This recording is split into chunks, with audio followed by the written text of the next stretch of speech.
The Egon DC hub is the most simple way of standardizing the electric installations in your mining or general fleet of vehicles. These vehicles that you can see here are for oil and gas company, very similar to any mining vehicle or any other fleet vehicle in the world.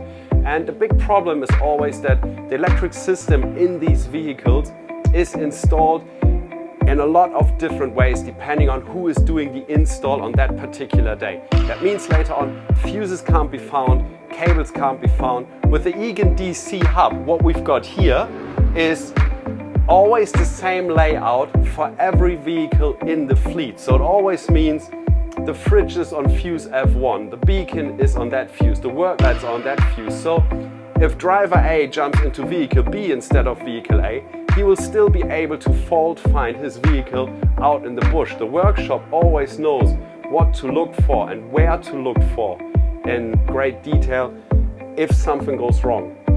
This uniformity and standardization allows for less downtime and also added safety just in case something goes wrong, because it allows the operator of the vehicle to do simple fault finding on his own in a safe way without the knowledge of DC electric systems.